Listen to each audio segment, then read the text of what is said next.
الحمدللہ وحدہ والصلاة والسلام علی من لا نبی بعدہ اشہد ان لا الہ الا اللہ وحدہ لا شریک لہ واشہد ان محمدا عبدہ ورسولہ اما بعد فاعوذ باللہ السمیع العلیم من الشیطان الرجیم وَإِذْ قَتَلْتُمْ نَفْسًا فَادَّارَأْتُمْ فِيهَا، اور جب تم نے ایک شخص کو قتل کر دیا پھر تم نے اس کے بارے میں جھگڑا کیا۔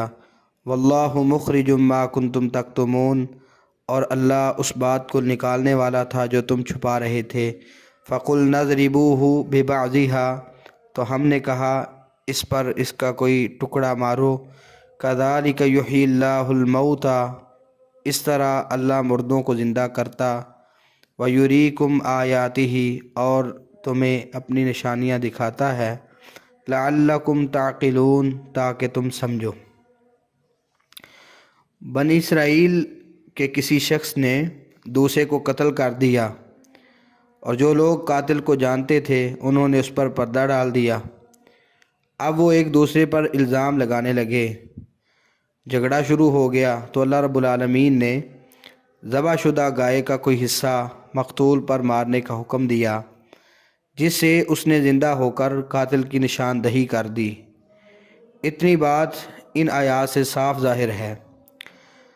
باقی تفاسیر میں اس کی تفصیل اس طرح ہے کہ بنی اسرائیل میں ایک مالدار شخص کو اس کے بھتیجے نے قتل کر دیا تاکہ اس کا وارث بن جائے۔ پھر رات کو لاش اٹھا کر دوسرے شخص کے دروازے پر ڈال دی اور صبح کے وقت ان پر قتل کا دعویٰ کر دیا۔ اس پر دونوں طرف سے ہتھیار نکل آئے، لڑائی ہونے ہی والی تھی کہ بعض لوگوں نے سیدنا موسیٰ علیہ السلام سے پوچھنے کا تقاضا کیا کہ ان سے بات کی جائے۔ بالآخر موسیٰ علیہ السلام نے انہیں یہ حکم دیا کہ اس کا ایک حصہ دوسرے کے ساتھ مارو۔ حافظ ابن کثیر رحمہ اللہ یہ واقعہ نقل کرنے کے بعد لکھتے ہیں کہ اس واقعے کی تفصیلات اسرائیلی روایات سے لی گئی ہے، ان پر کلی اعتماد نہیں کیا جا سکتا۔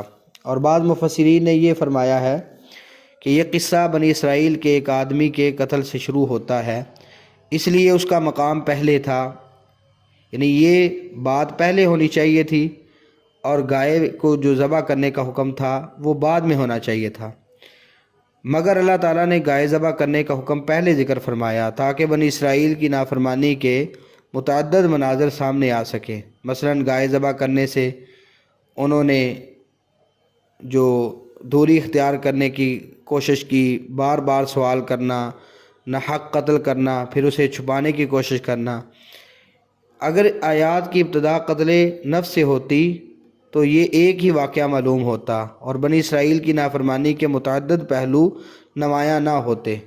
یہ بات زمخشری نے ذکر کی ہے، مگر ابو حیان نے البحر المحیط میں یہ کہا ہے کہ ظاہر بات یہ ہے کہ واقعات کی ترتیب بھی اسی طرح ہے جس طرح آیات کی ترتیب ہے۔ چنانچہ حقیقت یہی ہے کہ پہلے اللہ رب العالمین نے انہیں گائے ذبح کرنے کا حکم دیا، انہیں اس راز کا معلوم نہیں تھا، علم نہیں تھا۔ پھر ان میں قتل کا واقعہ ہو گیا تو ان کے لیے گائے ذبح کرنے کی ایک اور حکمت بھی ظاہر کر دی گئی۔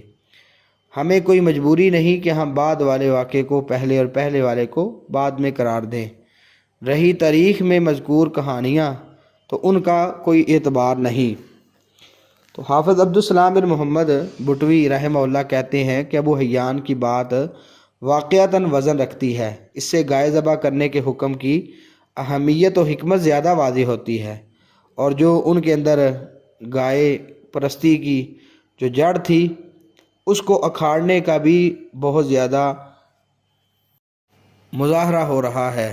جو گاؤ پرستی کی جڑ ہے اس پر کلہاڑا مارنا ہے۔ تو یہ بہرحال جو بھی ہے حقیقت اللہ رب العالمین جانتے ہیں، ہم کلی طور پہ اعتماد کسی چیز پہ نہیں رکھ رہے، اس میں تفصیل اللہ تعالیٰ ہی جانتے ہیں۔ باقی اس میں یہ بات ہے کہ اللہ رب العالمین نے اس کے ساتھ مردے کو زندہ کر دیا، جیسے قرآن مجید کی آیت میں کہا کذالک یحیی اللہ الموتیٰ۔ اس سے صاف ظاہر ہے کہ گائے پر ٹکڑا مارنے سے وہ مقتول زندہ ہو گیا۔ فرمایا اسی طرح اللہ رب العالمین مردوں کو زندہ کرتا ہے، یعنی یہ واقعہ قیامت کے دن مردوں کو زندہ کرنے کی بھی ایک دلیل اور نشانی ہے، کیونکہ جو ایک مردے کو زندہ کر سکتا ہے وہ تمام مردوں کو بھی زندہ کرنے پر قادر ہے، جیسا کہ اللہ تعالیٰ نے سورہ لقمان آیہ نمبر 28 میں کہا ما خلقکم ولا بعثکم الا کنفس واحدہ، نہیں ہے تمہارا پیدا کرنا اور نہ تمہارا اٹھانا مگر ایک جان کی طرح۔ اس صورت میں اللہ رب العالمین نے 5 مقامات پر دنیا میں مردوں کو زندہ کرنے کا ذکر فرمایا ہے۔ پہلا تو یہی واقعہ جو اللہ رب العالمین نے ذکر کیا، اس سے پہلے سورہ بقرہ آیہ نمبر 56 میں اللہ رب العالمین فرماتے ہیں ثم بعثناکم من بعد موتکم، اور اسی طرح اس مقتول کا قصہ ہے۔ اسی طرح تیسرا سورہ بقرہ آیہ نمبر 243 میں وَلَمْ تَرَ إِلَى الَّذِينَ خَرَجُوا مِنْ دِيَارِهِمْ وَهُمْ أُلُوفٌ حَذَرَ الْمَوْتِ فَقَالَ لَهُمُ اللَّهُ مُوتُوا ثُمَّ أَحْيَاهُمْ، ان کا قصہ ہے۔ اور اسی طرح سورہ بقرہ آیہ نمبر 259 کے اندر اس شخص کا قصہ جو ایک برباد شہر سے گزرا، تو اللہ تعالیٰ نے اس کو بھی فوت کر کے اس کو دوبارہ زندہ کیا۔ اور 5واں قصہ جو ابراہیم علیہ السلام اور 4 پرندوں کا قصہ ہے سورہ بقرہ آیہ نمبر 260 کے اندر۔ اس کے علاوہ اللہ تعالیٰ نے بارش کے ذریعے سے زمین کو زندہ کرنے سے جسموں کو دوبارہ زندہ کرنے پر استدلال کیا ہے سورہ یاسین آیہ نمبر 33 کے اندر۔ اور آیہ نمبر 53 میں اللہ تعالیٰ فرماتے ہیں ان کانت اللہ صیحۃ واحدہ فاذا ہم جمیع لدینا محضرون، جب چیخ ماری جائے گی تو جب سور پھونکا جائے گا تو سارے لوگ حاضر کر دیے جائیں گے، تو یہ دوبارہ اللہ رب العالمین اٹھا لے گا۔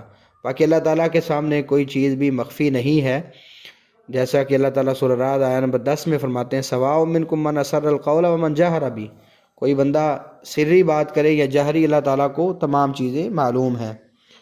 تو اس میں جو لفظ فدارات مستعمل ہے، اس میں اصل میں فتدا رأتم تھا، باب تفاعل کی تا کو دال میں بدل کر دال میں ادغام کر دیا۔ ادغام کرنے سے شروع والا حرف مدغم ساکن ہوا، تو ساکن کو پڑھنے کے لیے شروع میں حمزہ لائے، پھر شروع میں فا آنے سے حمزہ تلفظ سے ساکت ہو گیا، لکھنے میں موجود ہے۔ بہرحال یہ ایک واقعہ اللہ تعالیٰ نے ذکر کیا ہے۔ اللہ تعالیٰ ہمیں قرآن فہمی کی توفیق عطا فرمائے اور اس کے مطابق عمل کی توفیق دے۔ السلام علیکم۔